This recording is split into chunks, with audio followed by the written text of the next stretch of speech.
welcome to Friday's edition of Cracking the Cryptic, where today we've got another of these puzzles that foxes the computer, apparently.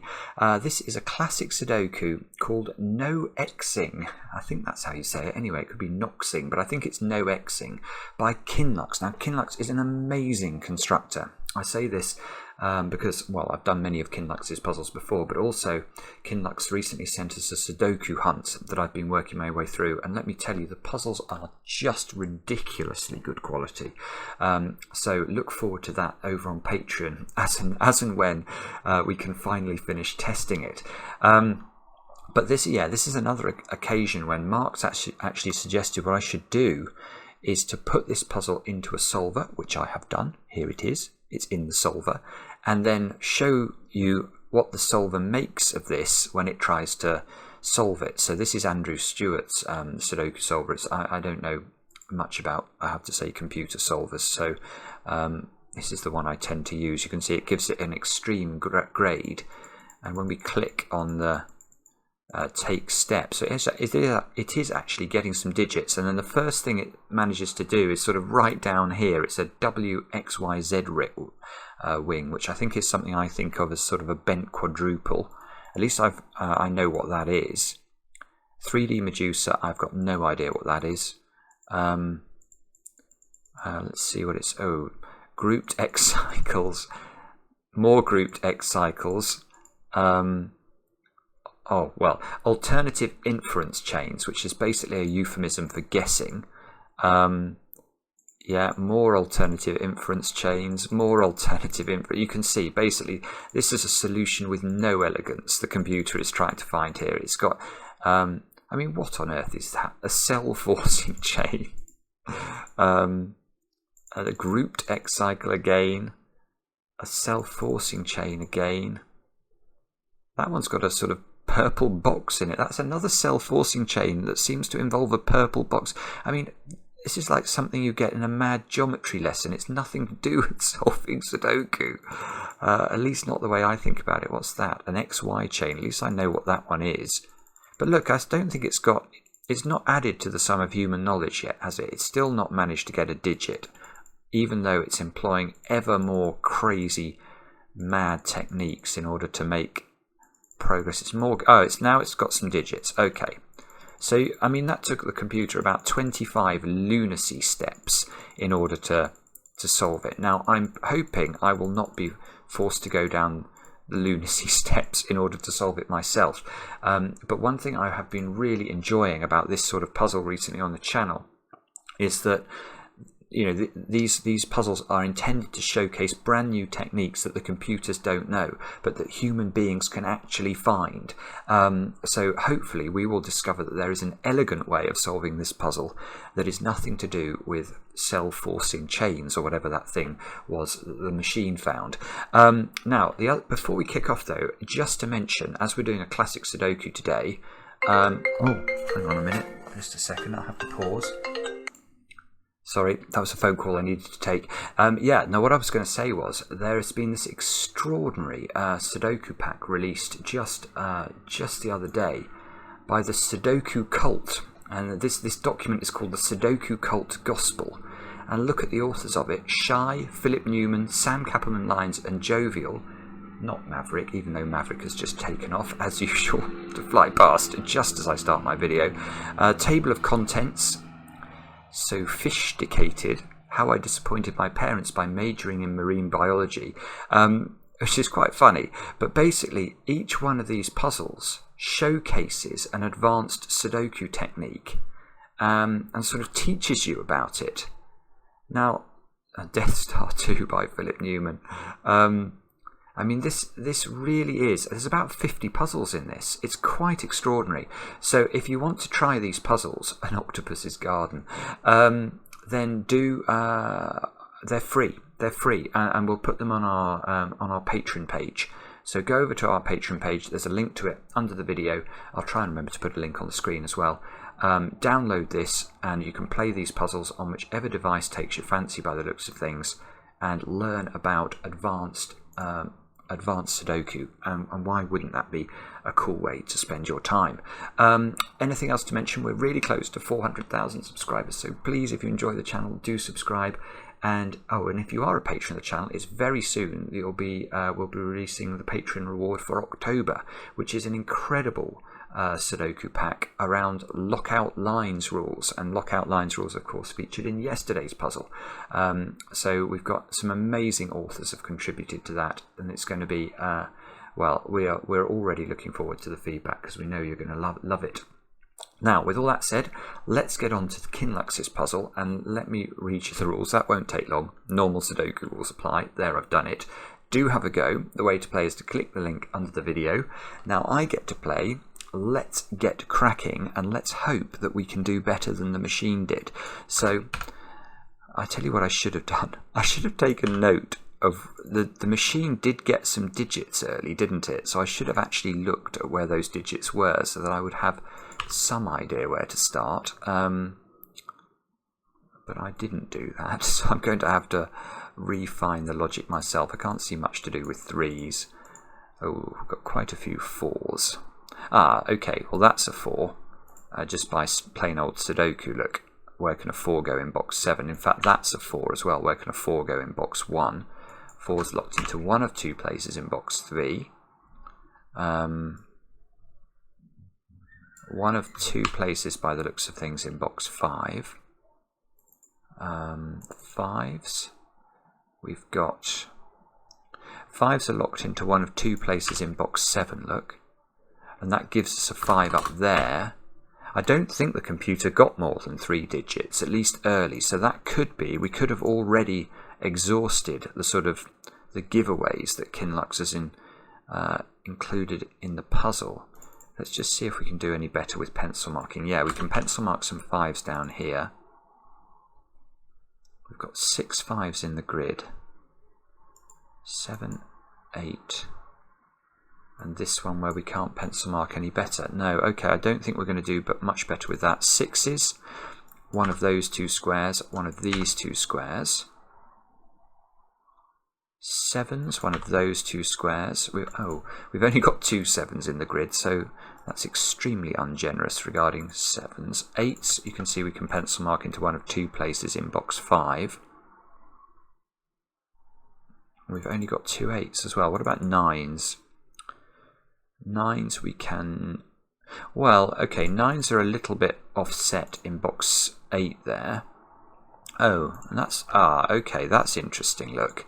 9s are in a similar symmetrical position in box 4. Now, I don't know why, but that's making my spider senses tingle. What's that telling me? Maybe nothing. Actually, it might be nothing. Okay, so maybe it's not interesting for 9s. No, 9s in box 3 are in one of 2 places as well. But the trouble here is that we've not really made much progress at all. And we've been through all the digits. Now, what would I do? In a normal Sudoku situation at this point, I would search for weak digits. Now, what do I mean by a weak digit, or weak cells, I suppose, to correct myself? What I mean is a cell that sees an awful lot of real estate in the grid. So a cell like that is what I would look for. And why do I say this cell? Well, if you look at column 1, you can see there are 4 digits already in column 1. And there are 4 digits already in row 9. And if we look at the coincidence of digits, there's quite a lot of, well, there's only one cell that actually repeats, and that's the 4.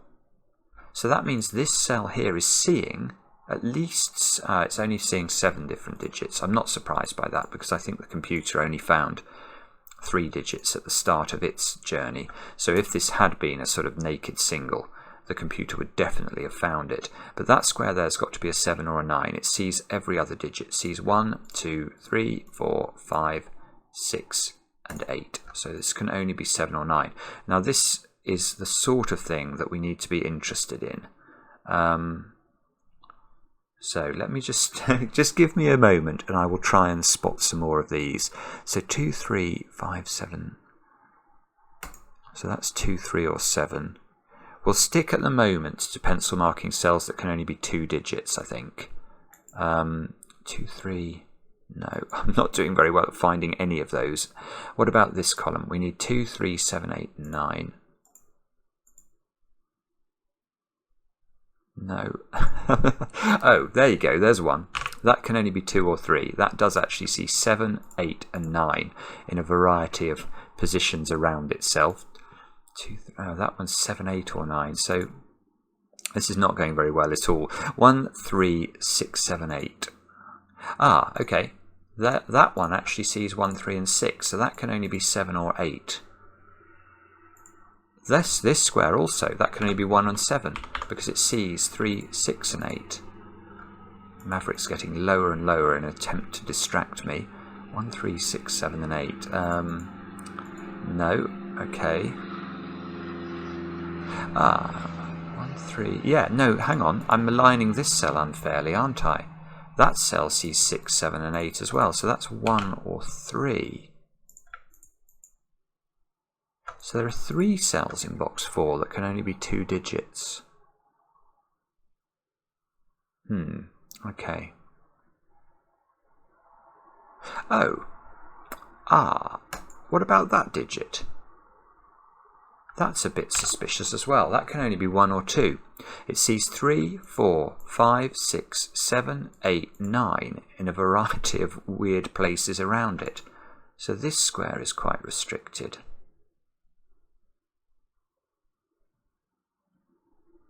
Not actually seeing how to use that though. Let's check column 6. 1, 2, 6, 7 and 8. I feel like I've said that before. 1, 2, 6, 7 and 8. No. Okay, that's no good. We'll check row 1. 1, 2, 7, 8, 9. No. I mean, what we could have done actually is to you know, if a digit could only, or if a cell could be one of 3 digits, we could have pencil marked that in. But here, I suspect that's not going to do us too many favours, because the computer would have found triples and things like that, and it didn't find anything before it jumped to the madnesses. 1, 2, 4, 7, 9 along here. No, that square's got more options, I think.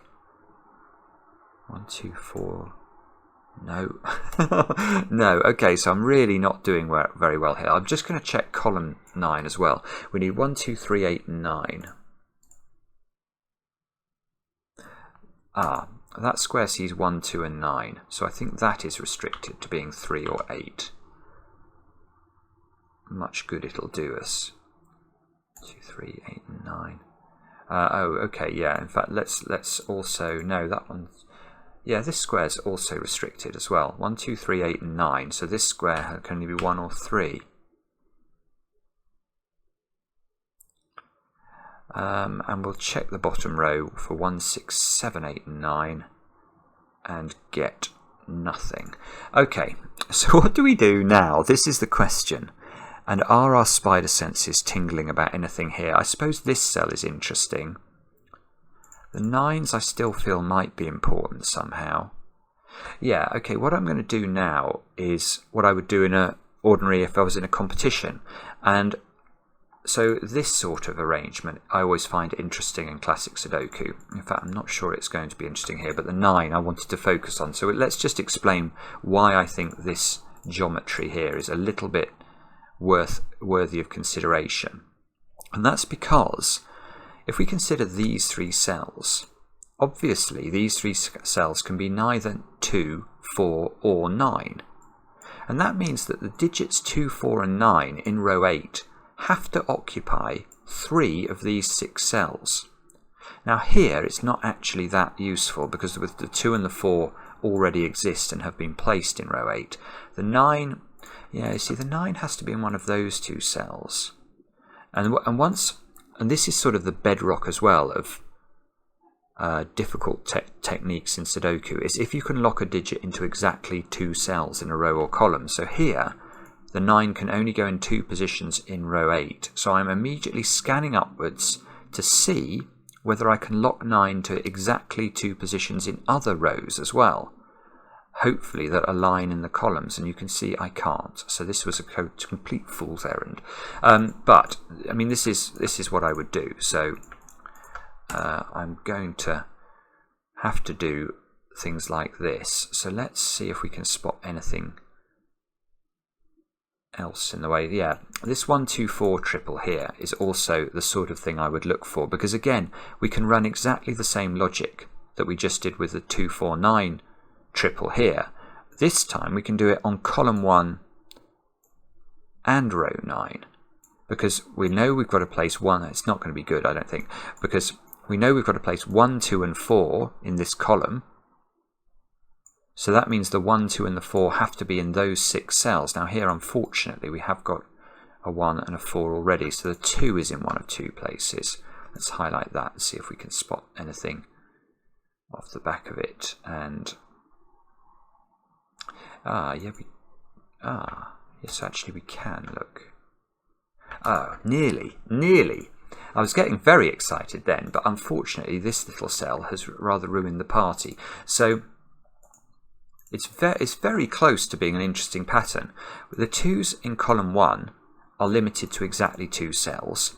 The 2's in column 9 are almost locked into those same 2 rows, look, but this little cell is being rather annoying, and the 2's can actually go in 3 positions in column 9. So this is a finned X-wing, and I'll explain what that means in just a second. But what... now actually, hang on a minute. This might be interesting, because... okay, I'm not sure. Let's actually deal with this though, and just explain for anyone watching who's not familiar with X-wing techniques, what's going on here. And to do that, I want to imagine that in column 9, this cell could not be a 2. Okay, so I'm going to remove the blue flashing from it.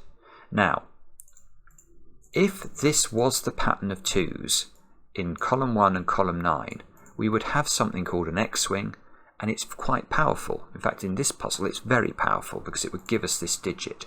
Why would it give us this digit? Well, let's think about it. In column 1, we're saying the 2 is locked into one of 2 places. In column 9, we're saying the 2 is locked into one of 2 places. Now, to understand the power of X-wings, we have to ask a facetious question. How many 2's do we expect to find in this puzzle if we complete it correctly in row 2 of the grid? The answer is 1. There will only be 1 2, and there will be exactly 1 2 in row 2. How many 2's are we expecting in row 5 of the grid? And again, exactly 1 2. So I know that in all of these cells, in the whole of row 2 and the whole of row 5, there will be exactly 2 2's in a correctly finished grid. But I know that there are 2 2's in those 4 squares because of what we've said about the columns. So how could there be any 2's in any of those cells? Well, there couldn't be, because if there was a 2 in any of the green cells, that would mean there would be at least 3 2's in those 2 rows of the Sudoku, and that's impossible. So this is the power of the X-wing. And you can see here that if this was the case, we would be in clover, because this square couldn't be a 2, it would be a 1, and that might give us some digits. But here there is a fly in our ointment, and that's because of this cell. This cell in column 9 can actually be a 2, so our X-wing logic is not valid.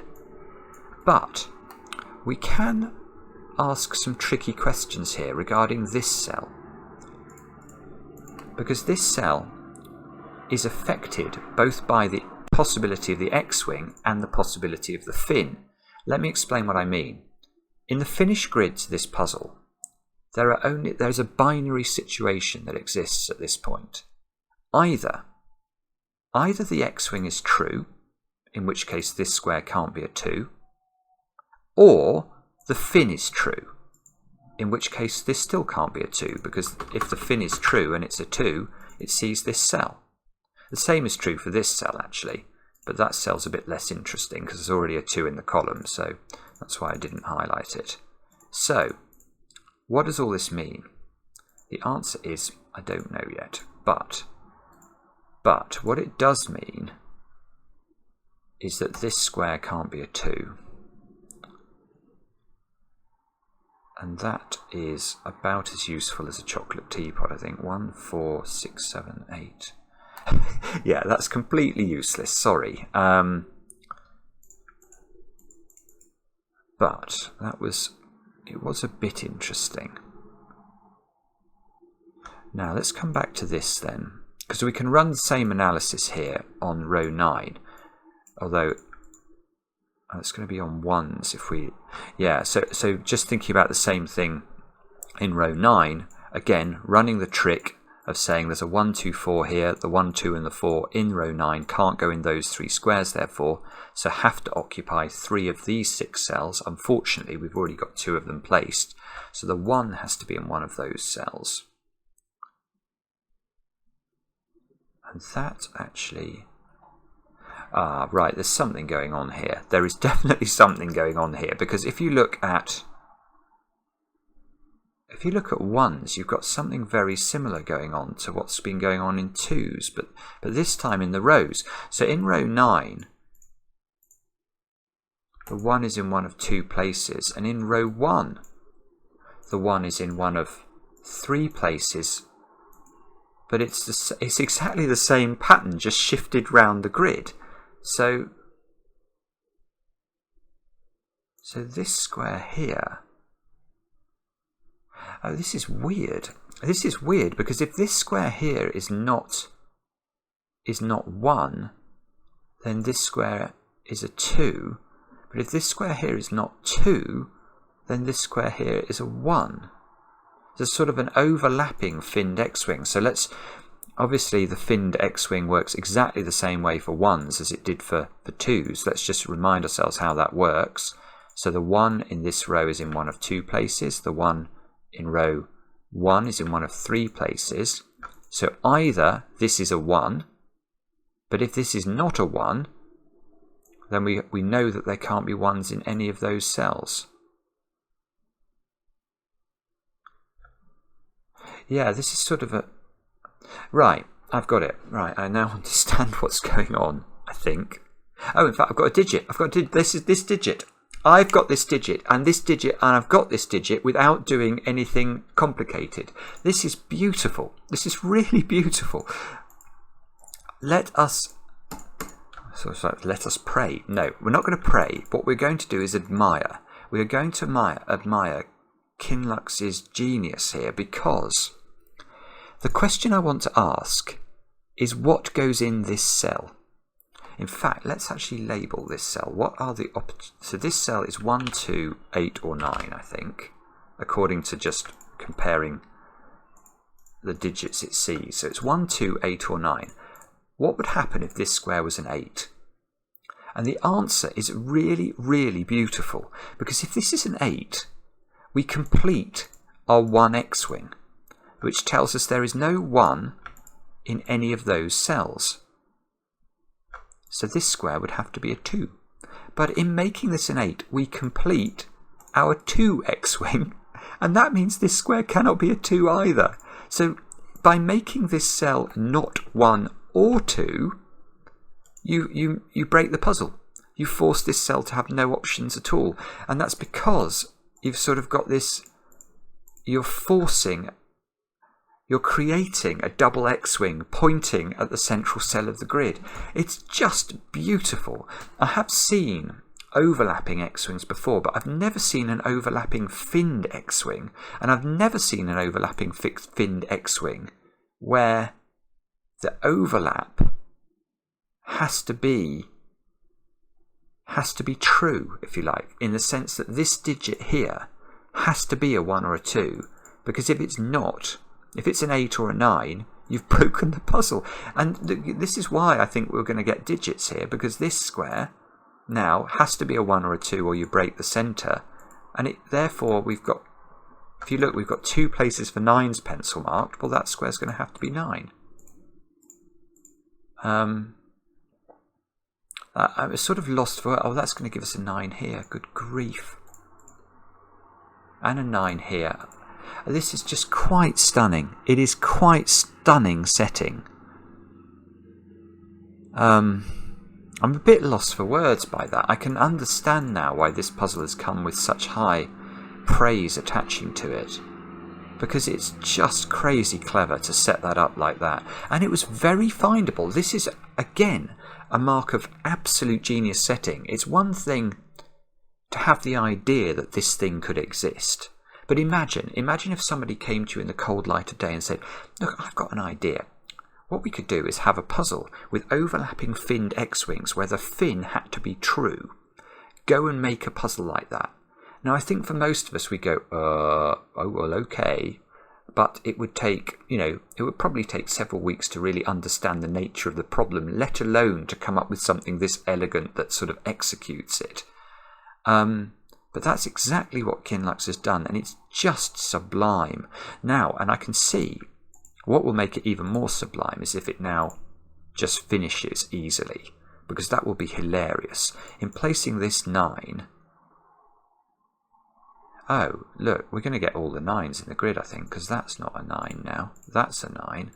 And now I've got 4 9s looking at box 7, so that's a 9. In placing this 9, I took the position of a 7. You can see I've got to put 7 in box 4. It's got to go here, which gives us this digit as an 8. And this digit as an 8 by our old friend Sudoku. 8's in one of those 2 squares. But imagine if this now collapses, it will just be a glorious thing. Oh, look. Where does 1, where does 1 go now in this box? It can only go here. Yeah, and these 2 squares have to be 3 and 6. We've got a 3 there, so that's a 3, and that's a 6, I think. 3 must be in one of these 2 squares. This 3 sees the 8 over here. Good grief. I mean, this is something else, isn't it? Now, this square here's got to be 1, 2, or 3. Oh, hang on, it can't be 3. Yes, so the way to think about that is to look at where 3 goes in box 6 and then note that this has to be a 3. Although I don't actually think that's going to be terribly helpful. These 2 squares look like they're a 5, 7 pair. That means that square should be a 2 or a 3. Bobbins, that's not done it, has it? What about those 2 squares? They've got to be 1s and 7s, which also doesn't seem to be resolved. Oh, please, please resolve. I would absolutely love it if this just finishes now. What about row 1? 1, 2, and 7. Oh, so that's a 7. It can't be a 1 or a 2 because it sees 1, 2 in its box. So this square here is now a 2. That's a 3. That's a 1. That's a 2. That's a 3. That's a 2. That square should be a 7. 7 goes in one of those squares. This 2 is seeing the central cell of the grid, so that's a 1 now. So the 1 was true in the fin, and then the 2 X-wing was finished because that we did then have a 2 X-wing.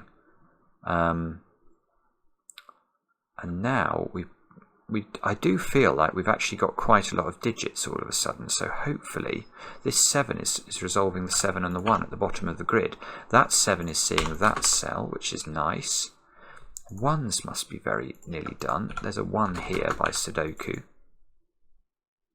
Yeah, there's a 1 here by Sudoku. There's a 1 here by Sudoku, and 1s are now done. What about this column? We need 2s, 3s, and 6s. That's a 6. It sees 2 and 3. That's a 3. That must be a 2. That must be a 6. That must be an 8. And that must be a 4. Just trusting the pencil marks. Those 2 squares are a 2, 8 pair. That's an 8, therefore. That's a 2. That's a 2. And that's a 6. Good grief. Now, we need 5s and 7s along here. So that's not actually finished. 5, 6, and 7 to complete this box. That's not 7. Bobbins, that's not finished. Okay, what about those squares then? 4s and 8s? Well, that's nice, because at least we're going to get this digit then. That digit's a 6. Oh, and that's lovely. That means that's a 5, that's a 7, that's a 6, that's a 7, and that's a 5. That's a 5 using our old friend Sudoku. This must be a 4. It sees 8 in its row. That's a 4, that's an 8. And these squares, if we haven't made a mess up of this, are 2, 3, and 8. So that's a 2, that's a 3, that's an 8. And that is one heck of a beautiful Sudoku puzzle. Good grief, Qinlux, take a bow. How have you had the idea of this, but then how have you actually executed it with that sort of aplomb? It's really not that hard to find either. Isn't it funny the computer has no clue? The computer had no clue how to do this. Well, it did, but only in the most inelegant way you've ever seen in your life. Whereas we didn't need too much weirdnesses or too many weirdnesses. We just really had to notice that this 1, 2, 4 was quite interesting regarding trying to find hidden triples in the grid. That revealed the 2-finned X-wings, and the moment you find the 2-finned X-wings, it's too good to be true. It's too coincidental that they overlap in the same cell. And then the thing that's absolutely beautiful is the realization that if this square is not a 1 or a 2, you break the puzzle because you create 2 X-wings which close down the middle square. I absolutely love that. Let me know in the comments how you got on. I do hope you enjoyed it too, and we'll be back later with another edition of Cracking the Cryptic.